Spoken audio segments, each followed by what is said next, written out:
के लिए मकर संक्रांति की ढेरों शुभकामनाएं, बधाइयाँ और शुभकामनाएं। तो इसी साथ में शुरू करते हैं चैप्टर। और चैप्टर जय प्रक्रम है, क्लास 10 बायोलॉजी यानी कि विज्ञान का ये सेकंड पार्ट है ये।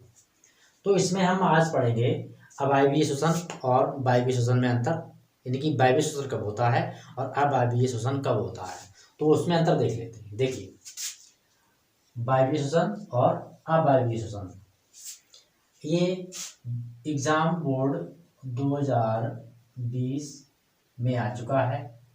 21 के पेपर में भी दिया हुआ है, क्योंकि 21 में पेपर नहीं हुए थे। तो देख लेते हैं। देखिए, वायवीय श्वसन होता है ऑक्सीजन की उपस्थिति में।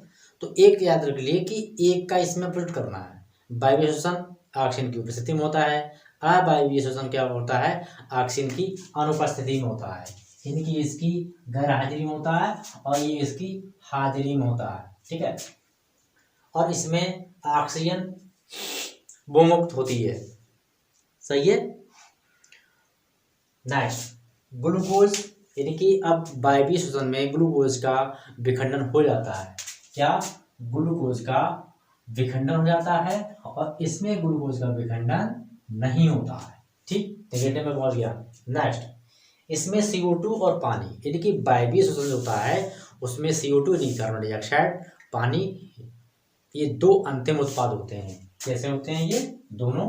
CO2 और पानी अंतिम उत्पाद होते हैं। लेकिन अगर हम अवायवीय की श्वसन की बात करते हैं तो इसमें अंतिम उत्पाद होते हैं एनेथॉल और लैक्टिक अम्ल, ये दोनों अंतिम उत्पाद होते हैं। नेक्स्ट, इसमें ऊर्जा उच्च मात्रा में विमुक्त होती है। मतलब कि ऊर्जा उच्च मात्रा में विमुक्त होती है कौन से श्वसन में? वायवीय श्वसन में। ठीक है, और अवायवीय श्वसन में क्या होगा? इसमें ऊर्जा जो है वो कम मात्रा में उत्पन्न होती है और इसमें उच्च मात्रा में उत्पन्न होती है। नेक्स्ट, वायवीय श्वसन केवल कहाँ कहाँ होता है? साइटोप्लाज्म और माइटोकॉन्ड्रिया, यानी कि वायवीय श्वसन जो होता है वो साइटोप्लाज्म और माइटोकॉन्ड्रिया में होता है। अवायवीय श्वसन जो होता है वो केवल साइटोप्लाज्म में होता है। ठीक है, केवल साइटोप्लाज्म होता है। अब वायवीय श्वसन में 38 यानी कि 38 अणु, ठीक है, 38 कौन से अणु? ATP अणु मुक्त होते हैं, यानी कि बाहर निकलते हैं। और अवायवीय श्वसन में केवल 2 ATP अणु मुक्त होते हैं। ठीक है, तो ये क्वेश्चन था हमारा अवायवीय और वायवीय श्वसन में अंतर, सजीव और निर्जीव में अंतर, यानी कि सजीव और निर्जीव में क्या अंतर होता है। सजीव, यहाँ पे मैंने कुछ पॉइंट लिखे हुए हैं, वो नोट कर लीजिएगा। अपने शब्दों में आप कुछ बता दे रहा हूँ, उसको भी समझ लीजिए। ये तो पॉइंट आपके नोट करने के लिए हो गए। सजीव जैसे कि हमारा, यानी कि मनुष्य हो गया, पेड़ पौधे हो गए, ये क्या है? ये सजीव है। इनके लिए पानी, धूप, ऑक्सीजन इनकी आवश्यकता होती है। सजीव। निर्जीव के लिए इसकी कोई आवश्यकता नहीं होती है। सजीव का एक आकार होता है, उसके आकार में परिवर्तन होता है। निर्जीव का एक निश्चित आकार होता है और उसमें परिवर्तन नहीं होता है। क्षण मात्र के लिए हम उसमें परिवर्तन कर सकते हैं आर्टिफिशियल रूप से। ठीक है। नेक्स्ट, जो सजीव होते हैं उनमें प्रजनन क्षमता होती है, मतलब कि प्रजनन क्षमता का अर्थ ये हुआ कि बच्चों को जन्म देने की क्षमता। ठीक है, गर्भ धारण करने की क्षमता, ये सजीवों में पाई जाती है।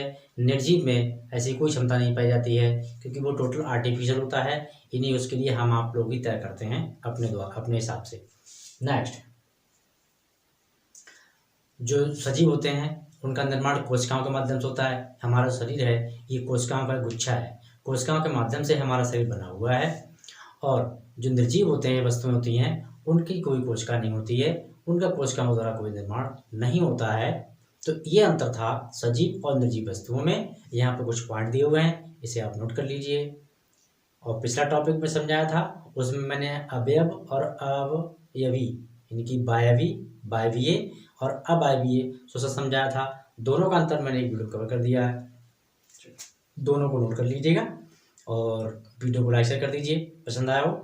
और फर्स्ट टाइम विजिट कर रहे हैं चैनल सब्सक्राइब कर लें। मिलते हैं नेक्स्ट वीडियो में। Thank you.